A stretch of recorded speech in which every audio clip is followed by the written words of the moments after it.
আসসালামু আলাইকুম বন্ধুরা, আশা করি আপনারা সকলে ভালো আছেন। দর্শক শ্রোতা, আজকের এই ভিডিওটিতে আপনাদের জানাবো হযরত সুলাইমান আলাইহিসসালাম কিভাবে জিন জাতিকে নিজের আয়ত্তে রাখতেন এবং সেই সাথে ইলুমিনাটি সংগঠনের কার্যক্রম কাদের সাথে মিল রয়েছে। তাহলে চলুন ভিডিওটি শুরু করা যাক।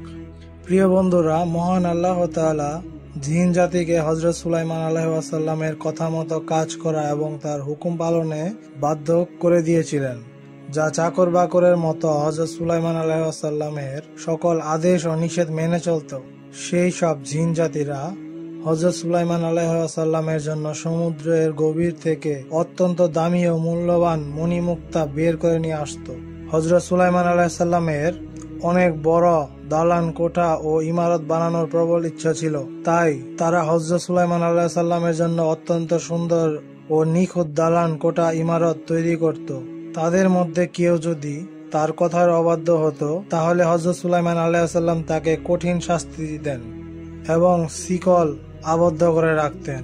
পবিত্র কুরআনে সূরা আম্বিয়ার আয়াত নম্বর ৮২-তে বলা হয়েছে, এবং অধীন করে রেখেছি শয়তানদের কতককে, যারা তার জন্য ডুবুরির কাজ করত এবং এছাড়া অন্যান্য অনেক কাজ করত। আমি তাদেরকে নিয়ন্ত্রণ করে রাখতাম। বন্ধুরা, এই জিনদের মধ্যেও দুই ধরনের জিন ছিল।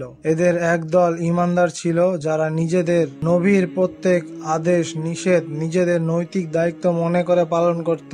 কিন্তু যারা কাফের ছিল তাদেরকে শয়তান বলা হয়েছে, যারা হযরত সুলাইমান আলাইহিসসালামের নিয়ন্ত্রণে থাকত, কিন্তু তাদের মাধ্যমে হযরত সুলাইমান আলাইহিসসালামের ক্ষতির আশঙ্কা ছিল এবং এই জন্য আল্লাহ তাআলা সুলাইমান আলাইহিসসালামকে তাদের হাত থেকে রক্ষা করলেন। সূরা সাবা আয়াত নম্বর ১২-তে বলা হয়েছে, তাদের যে কেউ আমার আদেশ অমান্য করবে, আমি জ্বলন্ত অগ্নির শাস্তি আস্বাদন করাবো। মুফাসসির কেরামগণ বলেন, মহান আল্লাহ তাআলা একজন ফেরেশতা হযরত সুলাইমান আলাইহিসসালামের জন্য নিযুক্ত করে রেখেছিলেন, যার হাতে এক খণ্ড অগ্নিকুণ্ড থাকত। যে জিন হযরত সুলাইমান আলাইহিসসালামের হুকুম অমান্য করত, ফেরেশতা তাদের অগ্নিকুণ্ড দিয়ে নিক্ষেপ করত আর তারা জ্বলে পুড়ে ছারখার হয়ে যেত। প্রিয় বন্ধুরা, হযরত সুলাইমান আলাইহিসসালামের হাতে একটি আংটি ছিল, যার মধ্যে আল্লাহর নাম খোদাই করা ছিল। যখন তিনি শৌচাগারে বা গোসলখানায় যেতেন, তখন আংটিটি খুলে তার প্রিয়তম স্ত্রীর কাছে অথবা অন্যান্য বর্ণনা মতে তিনি তার বিশ্বস্ত খাদিমদের হেফাজতে রেখে যেতেন। একদিন যখন হযরত সুলাইমান আলাইহিসসালাম গোসল করতে গেলেন, তখন সাকরা নামক শয়তান, যে ওনার শত্রু ছিল, সে হযরত সুলাইমান আলাইহিসসালামের রূপ ধারণ করে আসলো এবং তার আংটি তার স্ত্রীর কাছ থেকে নিয়ে নিল। আংটিটি হযরত সুলাইমান আলাইহিসসালামের নিকট হতে দূর হওয়া মাত্র তার সিংহাসন এবং সাম্রাজ্য সবকিছু তার কাছ থেকে দূর হতে লাগলো এবং সবকিছু শয়তান তার নিজের দখলে নিয়ে নিল। হযরত সুলাইমান আলাইহিসসালাম অত্যন্ত কষ্টে এবং ভরাক্রান্ত হৃদয়ে নিজের প্রাসাদ হতে বের হয়ে গেলেন।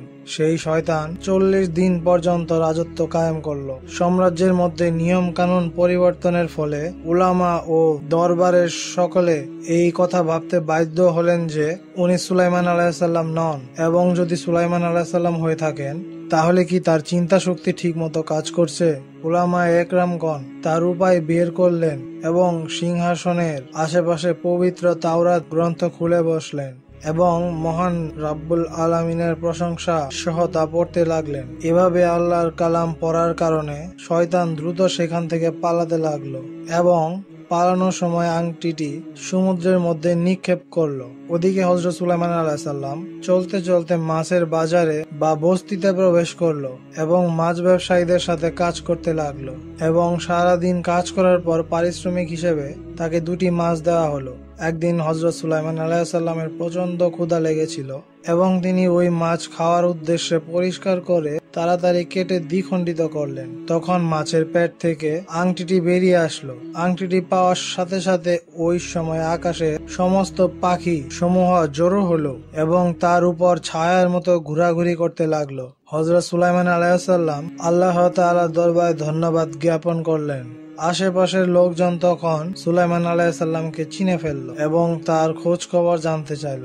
যাই হোক, হযরত সুলাইমান আলাইহিসসালাম তখন আল্লাহর পক্ষ হতে এটি একটি পরীক্ষা মনে করলেন। প্রিয় বন্ধুরা, ঐতিহাসিক বইয়ের মধ্যে উল্লেখ আছে যে শয়তান এবং কাফের জিনদের মধ্যে থেকে একটি গ্রন্থ তৈরি করা হলো, যার মধ্যে জাদুর পদ্ধতি বর্ণনা করা হয়েছিল। সেই গ্রন্থকে হযরত সুলাইমান আলাইহিসসালাম নিজের প্রাসাদে একটি গাছের নিচে পুঁতে রাখলেন, কিন্তু তার মৃত্যুর পর কিছু লোক শয়তানি উদ্দেশ্যে তা ব্যবহার করলো এবং সাধারণ জনগণকে বিপদগ্রস্ত করলো। অনেকে বলে থাকেন যে এটি সেই গ্রন্থ। ইলুমিনাটি নামক একটি সংগঠন তা ব্যবহার করে, আর এই কারণে ইলুমিনাটি সংগঠন একটি শক্তিশালী সংগঠন হয়ে গেছে এবং পৃথিবীতে দাজ্জালি হুকুমত চালুর উদ্দেশ্যে তারা অনেক বেশি প্রচেষ্টা চালিয়ে যাচ্ছে। আজকাল বৈজ্ঞানিক পৃথিবীতেও কিছু লোক জানা অজানাতে তাদের শিকারে পরিণত হচ্ছে। আপনিও কি এই ইলুমিনাটি নামক সংগঠনের শিকার হচ্ছেন না তো? জানুন, শুনুন এবং বুঝে শুনে নিজের সিদ্ধান্ত নিন। আল্লাহ তাআলা সবাইকে হেফাজতে রাখুন। আমিন।